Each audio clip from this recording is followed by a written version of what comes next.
제 약혼자가 아버지 장례식장에서 저를 버렸습니다. 그런데 저는 울지 않았습니다. 오히려 웃었죠. 왜 그랬을까요? 이 이야기가 궁금하시다면 구독과 좋아요 부탁드립니다. 제 인생이 무너진 날이 어떻게 제 인생의 시작이 되었는지 들려드릴게요. 아버지가 돌아가신 날, 저는 검은 상복을 입고 12시간째 빈소를 지키고 있었습니다. 향 냄새와 국화 냄새가 뒤섞인 그 공간에서 저는 줄곧 아버지 영정 사진만 바라보았습니다. 사진 속 아버지는 웃고 계셨습니다. 환갑 여행에서 찍은 사진이었는데 그게 마지막 웃음이 될 줄은 몰랐죠. 민재가 도착한 건 저녁 8시쯤이었습니다. 검은 넥타이를 메고 조문객처럼 정중한 표정으로 들어왔습니다. 저는 그 얼굴을 보는 순간 이미 알았습니다. 그 눈빛을 저는 2년 동안 연애하면서 딱 한 번 본 적이 있었거든요. 계약 해지를 통보할 때 짓는 표정이었습니다. 민재는 IT 스타트업 대표였고 그 표정은 그의 가장 프로다운 얼굴이었습니다. 친척들이 둘러앉은 빈소 한쪽, 회사 동료 몇 명이 조문을 마치고 자리를 지키던 그 자리에서 그는 제 손을 잡았습니다. 그리고 조용히 그러나 분명하게 말했습니다. 우리 여기까지 하자. 저는 고개를 끄덕였습니다. 눈물도 나오지 않았습니다. 소리를 지르고 싶지도 않았습니다. 그냥 알고 있었으니까요. 아버지가 입원하시던 날부터 민재의 전화가 조금씩 짧아지고 있다는 걸, 병원비 얘기를 꺼낼 때마다 그의 목소리에 미세한 거리가 생긴다는 걸, 결혼 날짜 이야기를 하면 그가 화제를 돌린다는 걸, 저는 그냥 애써 모른 척했던 겁니다. 민재가 나간 후 옆에 있던 큰어머니가 제 팔을 꽉 쥐었습니다. 괜찮아? 저는 네 하고 대답했고 그 순간 피식 웃음이 났습니다. 큰어머니는 당황하셨고 저도 당황했습니다. 왜 웃음이 나왔는지 그때는 몰랐습니다. 나중에야 알았습니다. 그건 안도였다는 걸. 아버지를 떠나보낸 슬픔과 약혼자에게 버려진 수치심이 한꺼번에 밀려와야 할 그 순간에 저는 오히려 어떤 무거운 짐을 내려놓은 것 같은 느낌이 들었습니다. 2년 동안 민재 씨 약혼녀로 곧 결혼할 사람으로 이 정도면 잘 됐지라고 스스로를 설득하며 살아온 시간들이 그 순간 한꺼번에 끝났으니까요. 빈소는 조용했습니다. 아버지 영정 속 웃음은 변하지 않았습니다. 저는 다시 영정 앞에 앉아 향을 하나 올렸습니다. 아빠, 나 이제 어떡하지? 대답은 없었습니다. 하지만 그날 밤 저는 처음으로 제대로 울었습니다. 민재 때문이 아니라 아버지 때문에. 그리고 그 눈물이 끝났을 때 이상하게도 무언가 시작되는 느낌이 들었습니다. 무너진 줄 알았던 그날이 사실은 시작이었습니다. 저는 웨딩 플래너입니다. 8년째 이 일을 하면서 깨달은 게 있습니다. 결혼이 흔들리기 시작할 때 신호는 항상 작은 것에서 옵니다. 말투의 온도, 시선이 머무는 방향, 문자 한 통에 반응하는 속도. 저는 하루에도 수십 쌍의 커플을 만나며 그 신호를 읽어왔습니다. 그래서인지 민재의 변화도 누구보다 먼저 알아챘습니다. 인정하기 싫었을 뿐이지요. 처음 이상함을 느낀 건 지난해 가을이었습니다. 퇴근하고 돌아온 민재가 소파에 앉으며 휴대폰을 엎어두었습니다. 아주 자연스러운 동작이었습니다. 너무 자연스러워서 오히려 의심스러울 정도로요. 그전까지 민재는 알림이 올 때마다 화면을 확인하는 사람이었습니다. 저는 아무 말도 하지 않았습니다. 다만 기억해 두었습니다. 그 다음은 통장이었습니다. 결혼 준비를 시작하면서 저희는 공동 가계부 앱을 쓰기로 했습니다. 그런데 어느 순간부터 민재의 입출금 내역이 앱에 뜨지 않았습니다. 계좌 연동이 끊겼나 봐 하고 웃어넘겼지만 그게 한 번이 아니었습니다. 3번, 4번 반복되었습니다. 우연히 3번을 넘으면 그건 우연이 아닙니다. 이건 일하면서 배운 원칙입니다. 결정적인 건 대출 알림이었습니다. 어느 날 오전 저도 모르게 제 명의로 된 소액대출 신청 알림이 떴습니다. 확인하려고 앱을 열었더니 이미 알림이 삭제되어 있었습니다. 민재가 제 폰을 먼저 봤던 겁니다. 저는 그날 아무 말도 하지 않았습니다.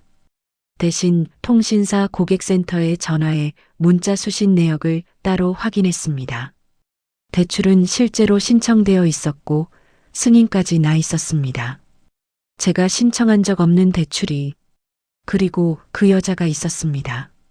민재 회사 홈페이지에 올라온 팀 소개 사진에서 처음 봤습니다. 마케팅 팀장 강수아. 웃는 얼굴이 예쁜 사람이었습니다. 처음엔 그냥 넘겼습니다. 그런데 민재 카드 내역에 익숙하지 않은 식당 이름이 반복해서 등장했고 제가 검색해 보니 그 식당은 민재 회사 근처가 아니라 강수아 씨가 사는 동네 근처였습니다.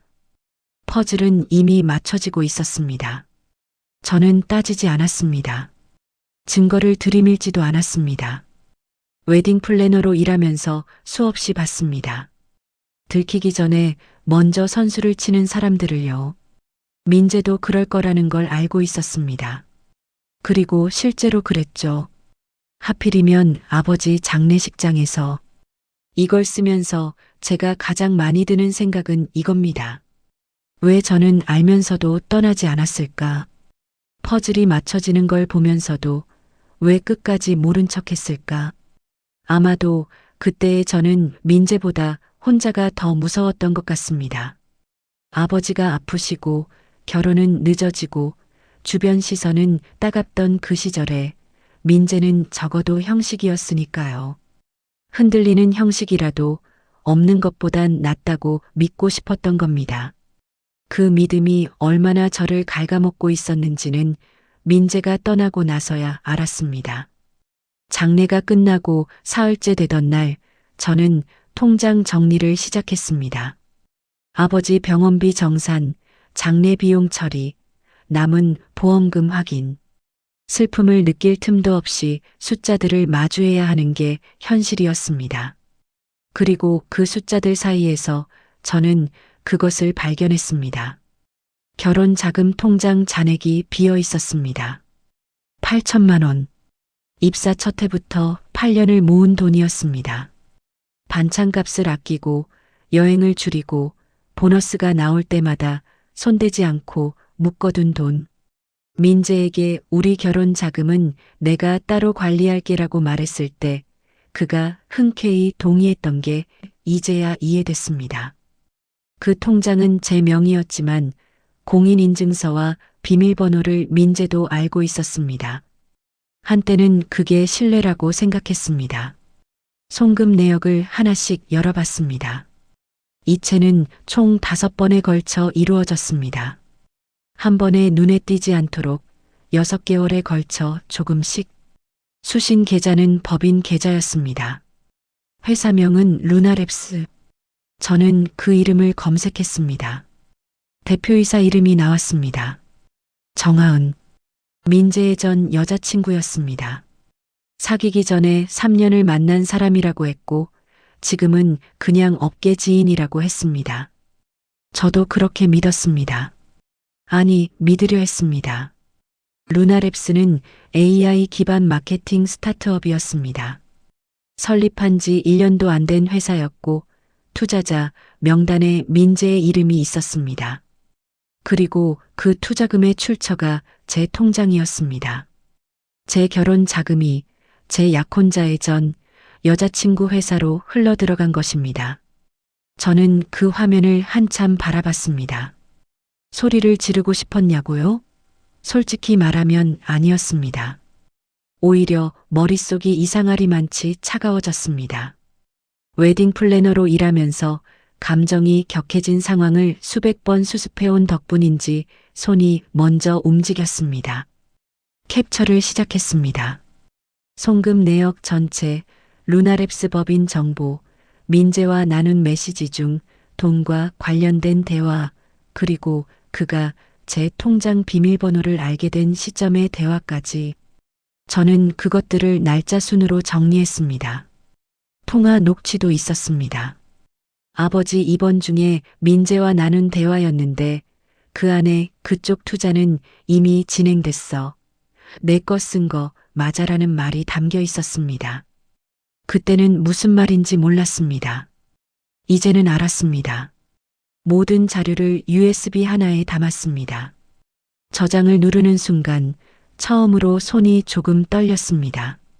그건 분노 때문이 아니었습니다. 이걸 끝까지 가져가야 한다는 각오 같은 것 때문이었습니다. 민재는 제가 조용히 넘어갈 거라고 생각했을 겁니다. 아버지도 잃고 파혼도 당한 사람이 8천만 원까지 돌려달라고 싸울 기력이 있겠냐고. 그 계산이 틀리지 않았을 수도 있습니다. 하지만 그는 한 가지를 몰랐습니다. 저는 8년 동안 웨딩 플래너로 일하면서 계약서보다 꼼꼼하게 감정을 정리하는 법을 배웠습니다. 그리고 무너진 감정과 달리 증거는 무너지지 않습니다. USB를 서랍 깊숙이 넣어두고 저는 변호사를 검색했습니다. 아버지가 쓰러진 건 출근길이었습니다. 지하철역 계단에서 갑자기 다리에 힘이 풀렸다고 했습니다. 지나가던 시민이 119에 신고했고 저는 병원에서 전화를 받았습니다. 뇌졸중이었습니다. 다행히 빠르게 발견해서 생명에는 지장이 없다고 했지만 의사는 조심스러운 표정으로 말했습니다. 회복에 시간이 걸릴 겁니다. 시간은 생각보다 짧았습니다. 아버지는 병원에서 넉 달을 버티셨습니다. 처음 2달은 재활 의지가 강하셨습니다. 물리치료를 받으면서 나 태어나면 삼겹살 사줄게 하고 웃으셨고 저도 웃으며 그럼 제가 상추 싸드릴게요 했습니다. 그 약속은 끝내 지켜지지 않았습니다. 마지막으로 또렷하게 대화를 나눈 건 이번 3달째 되던 저녁이었습니다. 면회를 마치고 돌아가려는데 아버지가 제 손목을 잡았습니다. 힘이 많이 빠진 손이었습니다. 예전에 제 손을 잡으면 크고 따뜻하다고 느꼈는데 그날은 작고 가볍다는 생각이 들었습니다. 저는 놀라지 않으려고 애쓰면서 다시 앉았습니다. 아버지는 천장을 보다가 천천히 말씀하셨습니다. 연우야, 네 아빠. 사람은 잃어도 내 이름은 잃지 마라. 저는 그 순간 무슨 뜻인지 정확히 이해하지 못했습니다. 민재 이야기를 하시는 건지 아니면 일 이야기를 하시는 건지. 아버지는 평소에도 말수가 적은 분이셨고 깊은 이야기를 돌려서 하시는 편이었습니다. 저는 그냥 네 하고 손을 꼭 쥐었습니다. 그게 마지막 대화였습니다. 그로부터 3주 후 아버지는 새벽에 조용히 가셨습니다. 저는 병원 침대 옆에서 잠들었다가 간호사의 목소리에 깼습니다. 아버지 얼굴은 평온했습니다. 마치 오래 참아온 무언가를 내려놓은 사람처럼요. 장례식장에서 민재가 제 손을 놓던 순간 그 말이 떠올랐습니다. 사람은 잃어도 내 이름은 잃지 마라. 이상했습니다. 파혼을 당한 순간에 서럽거나 분하기보다 아버지 목소리가 먼저 들렸습니다. 그리고 그 목소리가 들리는 순간 저는 무너지지 않았습니다. 고개를 들었습니다. 등을 폈습니다. 그 자리에 있던 친척들과 동료들 앞에서 저는 흐트러지지 않았습니다. 나중에 혼자 생각했습니다. 아버지는 알고 계셨던 걸까 하고요. 민재의 변화를 흔들리는 우리 관계를 제가 모른 척하며 버티고 있다는 걸 말기 환자 특유의 예민함으로 감지하고 계셨던 건 아닐까? 그래서 하필 그 말씀을 하신 건 아닐까? 확인할 방법은 없습니다. 하지만 저는 지금도 믿습니다. 아버지는 딸이 무너질 자리를 미리 알고 가장 단단한 말 한마디를 남겨두셨다고. 이름을 잃지 말라는 말. 그건 단순히 평판이나 체면을 지키라는 말이 아니었습니다. 어떤 상황에서도 내가 나의 길을 포기하지 말라는 말이었습니다. 누군가에게 기대다가 그 사람이 사라졌을 때 나도 함께 사라지지 말라는 말이었습니다. 저는 그 말을 USB 옆에 두었습니다. 증거와 나란히 아버지의 목소리를. 민재는 제가 울 거라고 생각했을 겁니다. 아버지 장례식장, 친척들이 둘러앉은 그 자리에서 파혼을 통보하면 제가 소리 없이 무너질 거라고. 어쩌면 그래서 그 자리를 골랐는지도 모릅니다. 크게 소란을 피울 수 없는 장소, 제가 가장 취약한 순간. 민재는 늘 상황을 계산하는 사람이었습니다. 그의 계산은 틀렸습니다. 우리 여기까지 하자. 그 말을 들었을 때 저는 상복 주머니 안에 손을 넣었습니다. USB가 손가락 끝에 닿았습니다. 차갑고 작은 그 감촉이 이상하게 저를 안정시켰습니다. 저는 민재를 똑바로 바라보며 말했습니다. 그래, 끝내자. 민재의 얼굴에 안도가 스쳤습니다. 아주 짧은 순간이었지만 저는 놓치지 않았습니다. 그건 이별 통보가 받아들여졌을 때의 안도가 아니었습니다. 들키지 않았다는 안도였습니다. 제가 아무것도 모른 채 조용히 물러나 줄 거라는 확신의 표정이었습니다. 저는 웃었습니다. 민재는 그 웃음을 체념으로 읽었겠지요. 하지만 저는 알고 있었습니다. 그건 체념이 아니었습니다. 확인이었습니다. 8천만 원, 루나랩스, 정하은. 퍼즐의 마지막 조각이 맞춰지는 순간이었습니다. 그가 저를 바라보는 눈빛이 제가 수집해온 모든 자료들을 완성시켜 주었습니다. 착각하는 사람은 방심합니다. 민재는 그날 이후 연락을 끊었습니다. 미련이 없다는 듯, 아니 더 정확히는 서둘러 정리하고 싶다는 듯, 약혼 반지를 돌려받겠다는 연락도, 혼수로 맞춰둔 가구 계약 해지 이야기도 그쪽에서 먼저 꺼내지 않았습니다. 저 역시 먼저 연락하지 않았습니다. 그저 기다렸습니다. 조용히, 그러나 가만히 있지는 않으면서. 장례가 끝난 다음 날 저는 변호사를 만났습니다. 사무실은 작고 단정한 곳이었습니다. 처음엔 망설였습니다. 제가 너무 앞서가는 건 아닐까, 혹시 오해인 건 아닐까 하고. 하지만 USB를 건네고 자료를 펼치는 순간 변호사의 표정이 바뀌었습니다. 그분은 잠시 자료를 검토하더니 조용히 말했습니다. 준비를 잘하셨네요. 그 한마디가 저를 다시 세웠습니다. 저는 피해자이기도 했지만 동시에 가장 침착한 사람이기도 했습니다. 민재는 제가 슬픔에 잠겨 있을 거라 믿었고 그 믿음이 그를 느슨하게 만들었습니다. 증거를 지우지 않았고 법인 계좌를 정리하지 않았고 제명의 대출 기록을 그냥 놔뒀습니다. 다 제가 모를 거라 생각했으니까요. 웨딩 플래너는 디테일로 먹고 사는 직업입니다. 날짜, 금액, 말 한마디의 온도. 저는 그것들을 흘려보내는 법을 배운 적이 없습니다. 민재가 저를 선택했을 때부터 이미 상대를 잘못 골랐던 겁니다. 상복을 벗던 날 밤, 저는 주머니에서 USB를 꺼내 책상 위에 올려두었습니다. 아버지 사진 옆에. 싸움은 이제 시작이었습니다. 변호사 사무실 문을 열고 들어가던 날을 지금도 기억합니다. 아버지 49제도 지나지 않은 날이었습니다. 검은 옷을 아직 완전히 벗지 못한 느낌이었고 몸은 피로했습니다. 하지만 머릿속은 이상하리만치 맑았습니다. 슬픔이 어느 순간부터 연료로 바뀌어 있었습니다. 변호사는 이혼 전문이 아니라 민사 및 형사 사건을 주로 다루는 분이었습니다. 지인 소개로 찾아갔는데 첫 인상은 과묵하고 사무적인 사람이었습니다. 저는 USB를 꺼내 건넸고 자료를 훑어보는 동안 아무 말도 하지 않았습니다. 10여 분 후 변호사가 입을 열었습니다. 명예 도용 가능성이 있습니다. 동의 없이 타인의 계좌를 이용해 자금을 이체했다면 사기에 해당할 수 있고요. 투자금의 흐름에 따라 횡령 혐의도 검토할 수 있습니다.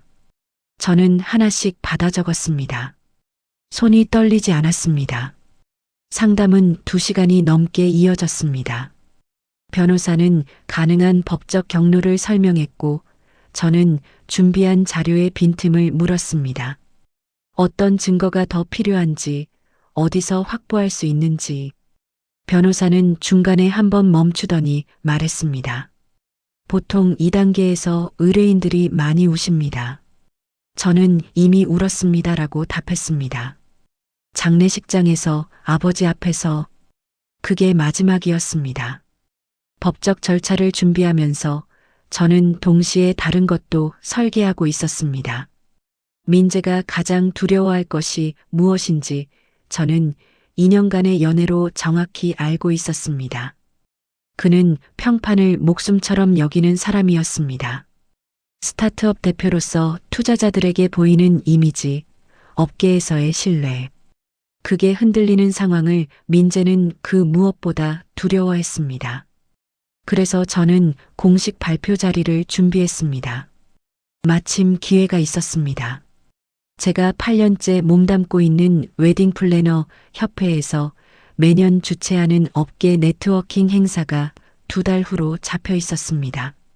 스타트업 관계자들과 웨딩 업계 종사자들이 함께 모이는 자리였고 민재도 작년에 참석했던 행사였습니다. 올해도 참석 신청을 했다는 걸 업계 지인을 통해 확인했습니다. 저는 그 행사의 패널 발표자로 이름을 올렸습니다. 주제는 웨딩 산업의 계약 신뢰와 소비자 보호였습니다. 기획안을 냈을 때 협회 측은 흔쾌히 수락했습니다. 8년 경력의 발표자 섭외는 그들에게도 좋은 일이었으니까요. 저는 발표 자료를 만들기 시작했습니다. 법적으로 문제없는 선에서 그러나 업계 사람이라면 누가 떠오를지 알 수 있을 만큼 구체적으로 민재는 제가 조용히 사라질 거라고 계산했습니다. 저는 조용히 그러나 가장 잘 보이는 자리로 걸어 올라가기로 했습니다. 슬픔으로 시작한 이 일이 어느새 설계가 되어 있었습니다. 아버지를 잃고 약혼자를 잃고 8천만 원을 잃은 사람이 잃은 것들을 하나씩 되찾는 방식으로 선택한 건 눈물이 아니라 준비였습니다. 저는 그 어느 때보다 선명하게 앞을 보고 있었습니다. 초대장은 민재가 직접 보냈습니다. 파혼 통보를 한 지 한 달도 지나지 않아서였습니다. 형식적인 문자였습니다. 루나랩스 론칭 행사에 업계 관계자분들을 초대합니다. 단체 발송이었고 제 번호가 리스트에서 삭제되지 않은 것뿐이었습니다. 실수였겠죠. 혹은 저를 너무 얕봤거나. 저는 참석 버튼을 눌렀습니다. 행사장은 강남의 한 루프탑 이벤트홀이었습니다. 통유리 너머로 도심 야경이 펼쳐지는 발표 행사치고는 꽤 공을 들인 공간이었습니다. 언론사 기자 몇 명, 초기 투자자들, 업계 관계자들이 테이블을 채우고 있었습니다. 민재는 입구 쪽에서 악수를 나누며 웃고 있었습니다. 저를 발견하는 순간 그 웃음이 0.5초 굳었다가 풀렸습니다. 왜 왔어? 가까이 다가서자 그가 낮게 말했습니다. 초대받았으니까요. 저는 웃으며 안쪽으로 걸어 들어갔습니다. 자리를 잡고 앉아 행사 진행을 지켜봤습니다. 사회자가 루나랩스를 소개했고 정하은 대표가 단상에 올라 회사 비전을 발표했습니다. 자신감 있는 목소리였습니다. 슬라이드는 세련됐고 투자자들은 고개를 끄덕였습니다. 그 자금의 일부가 어디서 왔는지 아무도 몰랐습니다. 저는 알고 있었습니다. 발표가 끝나고 네트워킹 시간이 시작되려는 순간 저는 손을 들었습니다. 발표 전에 공유하고 싶은 자료가 있습니다. 사회자가 당황한 얼굴로 마이크를 건넸습니다. 민재가 눈으로 저를 막으려 했습니다. 하지만 이미 시선이 모두 저를 향해 있었습니다. 저는 천천히 단상으로 걸어갔습니다. 노트북 연결 단자에 USB를 꽂았습니다. 스크린이 바뀌었습니다. 송금 내역이 떴습니다. 날짜, 금액, 수신 계좌. 그 옆에 메시지 캡처가 나란히 펼쳐졌습니다. 내 거 쓴 거 맞아. 민재의 말이 큰 화면 위에 또렷하게 올라갔습니다. 홀 안이 조용해졌습니다. 누군가 물잔을 내려놓는 소리가 들렸습니다. 저는 마이크를 고쳐잡고 말했습니다. 이 투자는 제 명의 도용으로 이루어졌습니다. 감정을 넣지 않았습니다. 웨딩 플래너로 8년을 일하면서 어떤 순간에도 목소리가 흔들리면 안 된다는 걸 배웠습니다. 신부가 울어도 어머니가 쓰러져도 진행자는 마이크를 놓지 않습니다. 저는 그 훈련대로 했습니다. 총 8천만 원이 저의 동의 없이 이 자리에 계신 대표님 회사법인 계좌로 이체됐습니다. 관련 자료 일체는 현재 법무법인에 제출되어 있습니다. 민재의 얼굴이 새하얗게 질렸습니다. 장례식장에서 제 손을 놓던 그 얼굴이 이번엔 달랐습니다. 그땐 계산된 표정이었고 이번엔 계산이 무너진 표정이었습니다.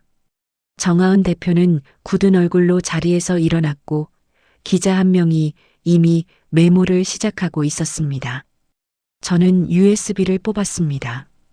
자리를 빌려 죄송합니다. 이제 가겠습니다.